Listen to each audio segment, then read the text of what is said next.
नमस्कार।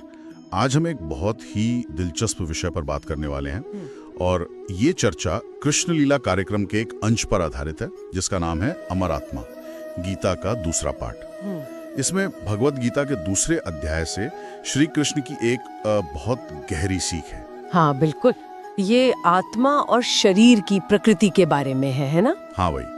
और इसमें एक बहुत महत्वपूर्ण श्लोक है जिस पर हम आज थोड़ी गहराई से बात करेंगे। न हन्यते हन्यमाने शरीरे। हाँ, ये श्लोक तो जैसे गीता के केंद्र में है। स्रोत में जैसे बताया गया है, कुरुक्षेत्र में जब अर्जुन थोड़े विचलित हो जाते हैं अपनों के खिलाफ लड़ने के विचार से, तो तब श्री कृष्ण उन्हें आत्मा का ये ज्ञान देते हैं। तो इस श्लोक का सीधा सा अर्थ है कि शरीर के मारे जाने पर भी आत्मा नहीं मरती। आत्मा नहीं मरती। नहीं, श्री कृष्ण समझाते हैं कि आत्मा तो अजन्मा है, हमेशा रहने वाली है, शाश्वत है। उसे न कोई हथियार काट सकता है, न आग जला सकती है, न पानी भिगो सकता है, न हवा सुखा सकती है। मतलब वो अविनाशी है। बिल्कुल, वो एक अविनाशी तत्व है। अच्छा, इस थोड़े मुश्किल विचार को समझाने के लिए श्रोत में एक बड़ी अच्छी उपमा दी है। शरीर की तुलना कपड़ों से की है। हाँ, वो कपड़ों वाली उपमा कि जैसे हम पुराने कपड़े बदल देते हैं पर पहनने वाला तो वही रहता है। क्या ये सही तरीके से समझाता है इसे? हाँ, मेरे ख्याल से ये बहुत सटीक उपमा है। ये हमें याद दिलाती है कि शरीर जो है वो सिर्फ एक बाहरी, एक तरह का आवरण है। श्रोत के मुताबिक आत्मा इस शरीर रूपी कपड़े को पहनती है, और जब ये शरीर कह सकते हैं पुराना हो जाता है या काम का नहीं रहता, तो आत्मा इसे छोड़ देती है। हाँ, इसे त्याग कर अपनी आगे की यात्रा के हिसाब से नया शरीर ले लेती है। लेकिन आत्मा खुद वो नहीं बदलती। और ये समझना इसलिए जरूरी है क्योंकि हम अक्सर अपने या दूसरों के शरीर से उसकी शक्ल, सूरत, ताकत या फिर दुनियावी चीजों से बहुत ज्यादा जुड़ जाते हैं। हाँ, ये तो है। और शायद इसीलिए किसी अपने की मृत्यु हमें इतना ज्यादा तोड़ देती है, इतना दुख होता है, जैसे सब कुछ खत्म हो गया। पर अगर स्रोत की माने तो श्री कृष्ण कह रहे हैं कि जो गया वो तो बस कपड़ा था, पहनने वाला नहीं। सही कहा आपने। स्रोत यही बताता है कि जो बहुत ज्यादा शोक होता है ना, उसका कारण यही है शरीर और इस भौतिक दुनिया से हमारा गहरा लगाव।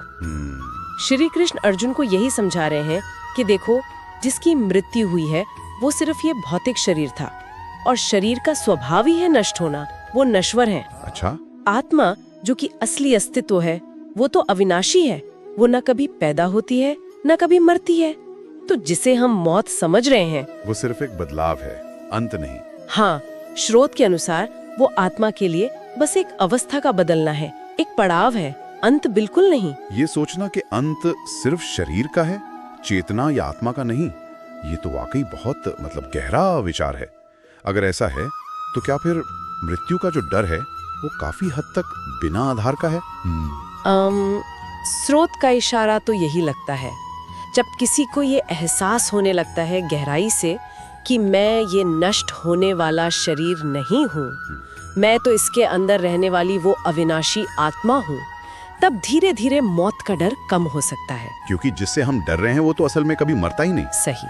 और ये ज्ञान दुख और मोह को भी कम कर सकता है, क्योंकि फिर ये समझ आता है कि भौतिक स्तर पर तो सब कुछ अस्थायी ही है, टिकने वाला नहीं। ये सुनने में तो बहुत तर्कसंगत लगता है, लेकिन असल जिंदगी में इस एहसास तक पहुंचना, इसे जीना वो कितना मुश्किल हो सकता है, क्योंकि हम तो रोज की जिंदगी में शरीर से ही पहचान बनाते हैं, दुनियावी चीजों से ही। हाँ बिल्कुल, ये कोई सतही समझ नहीं है, ये तो गहरे आत्मचिंतन और अभ्यास साधना का विषय है।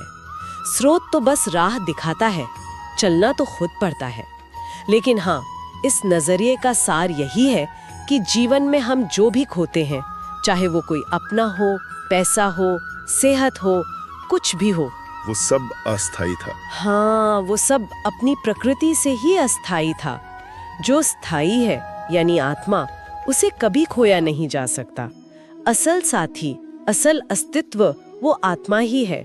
जब ये नजरिया मजबूत होता है तो बाहर के जो नुकसान हैं, जो बदलाव हैं, वो शायद उतने दुखदाई नहीं लगते, क्योंकि हमारी पहचान का केंद्र बदल जाता है। तो इस पूरी बातचीत का सार निचोड़ ये है कि जीवन को देखने का एक बिल्कुल अलग तरीका मुमकिन है। हाँ, अगर हम ये समझ लें कि ये नश्वर शरीर अलग है और इसके अंदर की वो शाश्वत अविनाशी आत्मा अलग है, हाँ, और हमारी असली पहचान शरीर से ज्यादा गहरी है। बिल्कुल।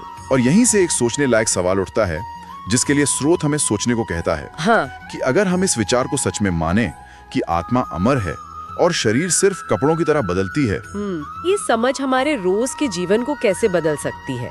हमारी सफलता असफलता को देखने का नजरिया, हमारे रिश्तों की समझ, जीवन की चुनौतियों का सामना करने का तरीका, इन सब पर इसका क्या असर पड़ सकता है। ये सिर्फ एक फिलॉसफी न रहकर जीने का तरीका कैसे बन सकता है, इस पे सोचना शायद